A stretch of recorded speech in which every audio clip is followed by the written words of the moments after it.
He tells the decoration team that their request is too costly but explains how to make it cheaper. They can pick up leftover wood from construction sites, buy curtains from dollar stores, and for the walls, they can print wooden patterns to stick over cardboard.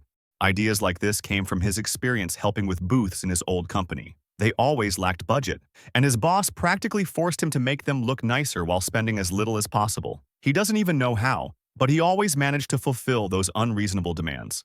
Back in the present, Mai thanks Shinichiro for the great advice, and everyone starts planning what to gather, except for the other half of the team, who look at him with resentment for adding more work to their shoulders. But Shinichiro doesn't care. He wants to do everything he can to enjoy his second youth.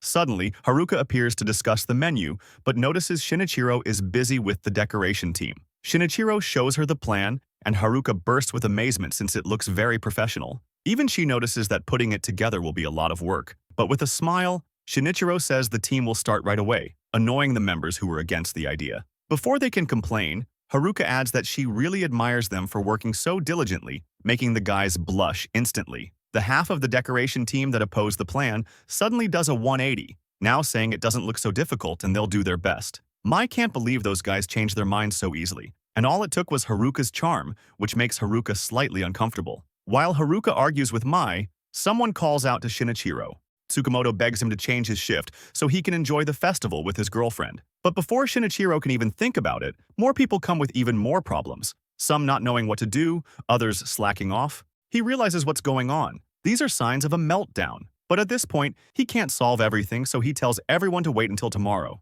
Later that night, Kanako arrives home and notices her brother left her some food, but it's unusual that he isn't there to greet her. Curious, she goes to his room and can't believe her eyes. Shinichiro is working like a maniac in front of the computer, his eyes swollen from staring at the screen for so long. The next day arrives and Mitsuki tells everyone they will discuss all the questions and requests from the previous days. Not even a second passes before everyone starts asking things at once, creating an unintelligible wave of words. Since no one can understand anything, Mitsuki suggests giving everyone a waiting number, but Shinichiro says it won't be necessary. When Mitsuki looks at him, she gets startled by his appearance. Shinichiro, still with swollen eyes, calmly says that he already has solutions for every issue. He tells everyone to be quiet for a moment and assures them their requests will be answered. First, he calls out Narrated, assigning him the role of cameraman since he has been slacking off. Narrated refuses at first, but after noticing the judgmental stares of his classmates, he reluctantly accepts. With that settled, Shinichiro explains that he has made a guide for food tickets, and they just need to print the template he brought on a USB. He continues addressing more problems, such as the shortage of wood for the decoration and requests for shift changes. Finally, he starts handing out a reference manual for running the takoyaki cafe. When everyone opens it, they are shocked by the level of detail. Every possible doubt is written down in that manual. Mitsuki commends him for doing all of this in just one night, but Shinichiro shrugs it off, saying he simply organized the ideas he already had after proposing the plan. Otherwise, he would have been insulted for not delivering a fully thought-out concept, which was common in his previous job. Mitsuki doesn't know this, though, and worries that his way of seeing the class might be a bit concerning. Shinichiro asks if there are any more questions, but silence fills the room, until Tsukimoto speaks up.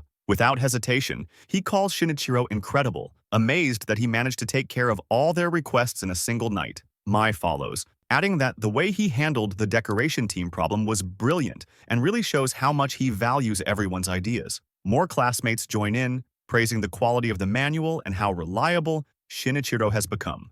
Shinichiro is taken aback. He wasn't expecting to be praised by the whole class, since nothing like this ever happened in his previous life. Suddenly, he glances at Haruka. She looks proud and happy, smiling as if her favorite novel was finally becoming popular. For now, he decides to focus on the compliments and thanks the class for their words, until someone mutters that something so detailed could only be made by someone creepy. Others chime in, agreeing that while he's amazing for working so hard, going to such extremes is kind of scary. Shinichiro starts panicking, wondering why he's suddenly being attacked, and begs them to stick to nice words if they're going to appreciate him. The following day, Haruka is about to start a demonstration as the cooking team leader. Despite looking elegant in her apron, Shinichiro notices she's nervous and asks if he should take over. But she refuses, insisting she wants to fulfill her promise and learn new things. To lighten the mood, he tells her that if she messes up, she just needs to smile and say she was demonstrating what not to do, which makes Haruka laugh.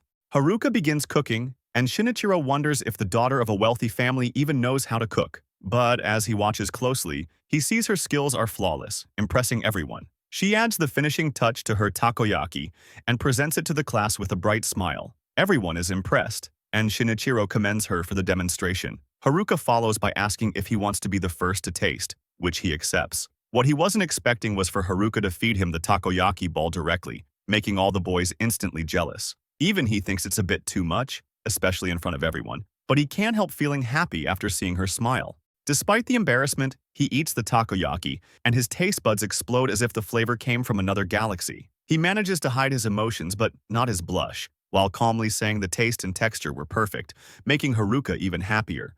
More days pass, and the preparations for the festival are nearly complete. But one day, Shinichiro finds a mysterious letter on his desk. It says someone will be waiting for him after class in the courtyard. Without a second thought, he tosses it aside, thinking it's just a prank. After class, Shinichiro prepares to leave for the final shopping trip. Mitsuki asked him to accompany Haruka to buy the remaining items. He decides to take a shortcut through the courtyard. Upon arriving, a girl calls out to him. She is Sakai, from Class 2B, the one who sent the letter. Without hesitation, Sakai confesses that she likes him and wants to go out with him, leaving Shinichiro stunned. He doesn't even know her, and since she doesn't look nervous, he starts wondering if bullies forced her into it. Just as he's about to ask, Sakai bursts out laughing while a group of boys approach, mocking him for falling for it. They boast about their status in the school hierarchy and claim Shinichiro should stay at the bottom. But he knows these guys aren't even at the top. They're just a group in the middle. Sakai joins in, sneering and asking how it would ever be possible for a girl like her to fall for someone like him. Shinichiro doesn't care about the situation and just wonders how to leave and find Haruka. But he doesn't have to worry. Haruka suddenly appears, concerned because he was taking too long, so she came to look for him. Shinichiro casually walks toward her as she tells him she really wanted to continue their conversation. The bullies are shocked to see Haruka and Shinichiro so close. She tells them they have plans and need to leave. But the boys are persistent, yelling at Shinichiro for daring to talk to someone at the top when he should stay at the bottom of the school. Shinichiro simply turns and advises them to stop obsessing over social status, since those they consider beneath them are actually enjoying life with their friends and interests. Thanks for watching. I hope you enjoyed the video and don't forget to like and subscribe. See you in the next one. Bye-bye.